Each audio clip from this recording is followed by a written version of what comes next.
안녕하십니까. 에필성형외과 원장 김찬입니다. 반갑습니다. 오늘 주제는 턱끝 성형술, 턱끝 전진술을 이용한 안면 거상술에 대해서 설명드리겠습니다. 주제가 조금 이해가 안 되실 것인데요. 안면 거상술이라는 것은 피부를 이렇게 당기는 거로만 이해를 하시는데, 턱이 작은 분들은, 무턱인 분들은 앞턱을 당겨서 이상적인 원래의 위치에 갖다 놓으면 이 턱 주위가 당겨지겠죠. 그래서 여기를 동시에 당기는 분도 있고, 이쪽을 앞만 당겨서 전진을 하여서 피부를 리프팅하는 이제 그 부분에 대해서 이제 설명드리고자 합니다.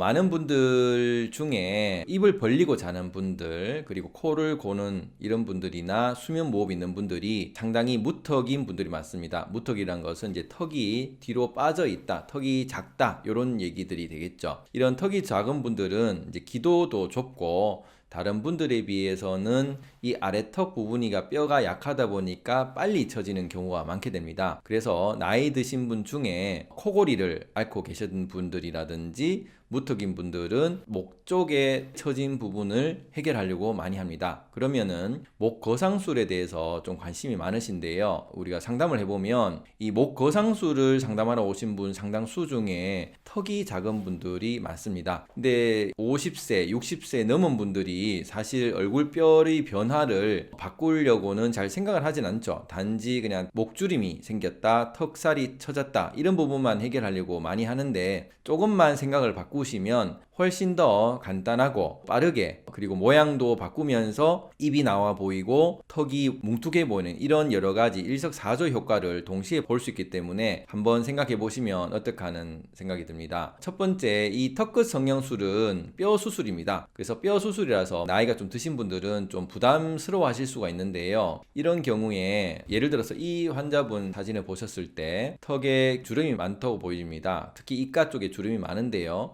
이런 분이 예를 들어서 안면 거상술만 하게 되면 사실 이 부분만, 눈가 쪽 바깥쪽만 우리가 주름을 당길 수 있지, 턱에 있는 주름까지 당겨주기는 참 쉽지가 않습니다. 왜냐면 피부가 많이 뭉쳐있기 때문에. 그런데 입 안으로 절개를 해서 이 뼈를 이렇게 분리를 해서 앞으로 냅니다. 전신 마취로도 할 수 있고요. 이제 수면 마취로도 할 수 있는데, 그렇게 우리가 적정량을 내게 되면 길이가 길어질 수 있습니다. 그래서 그냥 그대로 냈었을 때는 길이가 길어지기 때문에, 길이가 길어지는 게 싫은 분들은 좀 잘라서 앞으로 내야 되고요. 원래 턱이 작은 분들은 앞으로 내서 길이를 원래대로 정상화시킬 수도 있겠죠. 그렇게 내게 되면 첫 번째는 이제 입이 나와 보였다는 인상이 턱을 내므로써 줄어들 수가 있겠고, 라인이 선명하지 않다는 부분들이 V라인이 될 수가 있는 장점이 될 수 있고요. 세 번째는 턱끝을 내므로써 턱 주위에 있던 살들이 뭉쳐져 있던 게 펴짐으로써 목주름이 좀 개선이 될 수 있다. 동시에 턱끝 전진술과 함께 안면거상술, 그러니까 턱끝 쪽으로는 당기고 또 귀 쪽으로 위로 올리게 되면 동시에 양쪽으로 당기기 때문에 이 사진과 같이 양쪽에 당겨줌으로써 훨씬 더 주름살 개선을 할 수 있다. 이런 부분들이 나이가 드시지만 턱끝에 대한 생각을 조금만 바꾸시면 안면 거상술을 훨씬 손쉽게 할 수 있고, 노화에 대한 부분뿐만 아니라 미용에 대한 개선까지 훨씬 더 할 수 있기 때문에 이런 부분을 고민해 보시면 어떨까 싶습니다. 그럼 턱끝 성형술은 우리가 입안으로 절개를 해서 뼈를 분리해서 낸다고 했었는데,